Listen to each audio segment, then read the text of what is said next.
নিশি রাতের ডাক।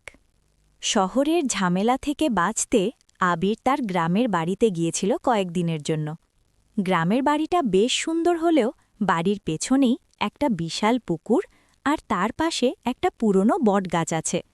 গ্রামের মানুষেরা বলে ওই গাছটার দিকে যেন কেউ নিশিরাতে না তাকায়। একদিন রাত তখন প্রায় 2টো। আবিরের ঘুম ভেঙে গেল অদ্ভুত একটা খসখসে শব্দে। সে কৌতূহলবশত জানালার কাছে গিয়ে দাঁড়াল। বাইরে ফিনফিনে চাঁদের আলো, কিন্তু বটগাছটার নিচে একটা ঘন অন্ধকার জমে আছে। হঠাৎ সে দেখল বটগাছের নিচে একটা মেয়ে বসে আছে। মেয়েটির পরনে লাল একটা শাড়ি, কিন্তু তার চুলগুলো এত লম্বা যে পুরো মাটিতে লুটিয়ে আছে। আবির ভাবল, এত রাতে এখানে কে?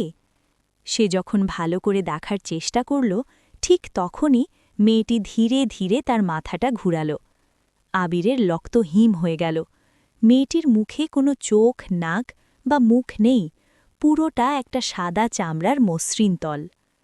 মেয়েটি ঠিক আবিরের দিকেই মুখটা ফেরাল, আর ঠিক সেই মুহূর্তে আবির তার ঘরের ভেতরে, ঠিক তার কানের কাছে কারোর নিঃশ্বাসের শব্দ পেল।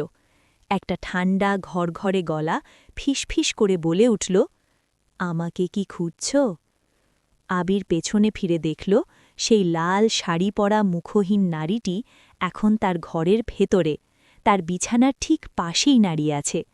আবির চিৎকার করতে চাইল, কিন্তু তার গলা দিয়ে কোনো শব্দ বের হল না। পরের দিন সকালে গ্রামের মানুষ দেখল আবিরের ঘরের দরজা খোলা, কিন্তু ঘরে কেউ নেই। শুধু জানালার কাছে ধুলোবালি মাখা মেঝের ওপর একটা ছিঁড়ে যাওয়া লাল শাড়ির টুকরো পড়ে আছে।